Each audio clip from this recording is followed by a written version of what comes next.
राधे राधे दोस्तों, मैं कमला मौर्य अपने यूट्यूब चैनल पे आप सबका स्वागत करती हूँ।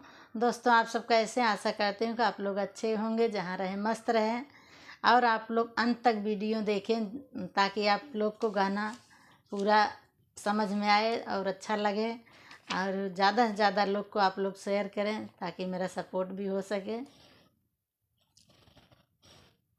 बलमा हमार्यो गवनया नया आई गईले, बलमा हमार हो गवनया नया आई गईले, बलमा हमार हो गवनया नया आई गईले।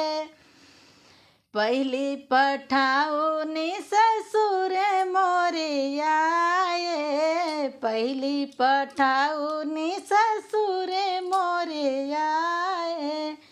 ओनहु के ऐसे पीटब, ओनहु के ऐसे पीटब, अरहर झुरान हो गवनया नया आई गईले, अरहर झुरान हो गवनया नया आई गईले।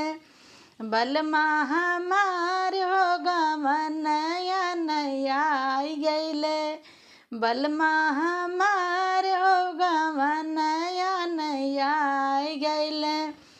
दूसरी पटाऊनी जेठ मोरिया, दूसरी पटाऊनी जेठ मोरिया।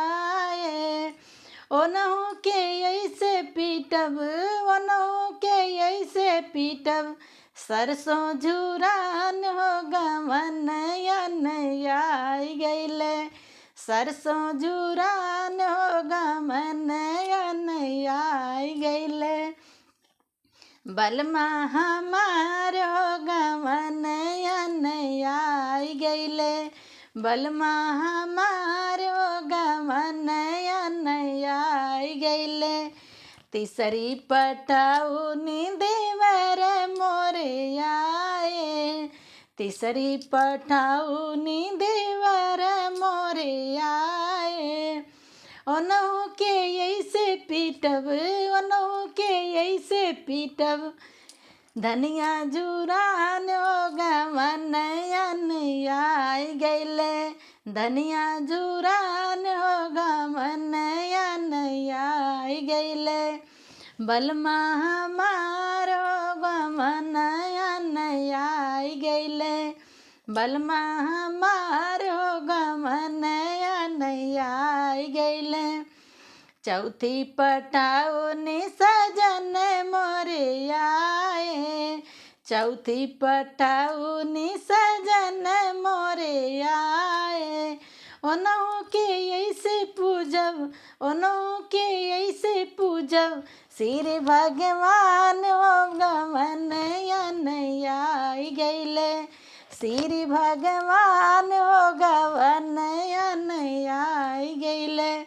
बलमा हमार हो गवनया नया आई गईले, बलमा हमार हो गवनया नया आई गईले। दोस्तों, गीत कैसा लगा आप लोग कमेंट के माध्यम से ज़रूर बताना और आप लोग मेरा वॉच टाइम पूरा करो।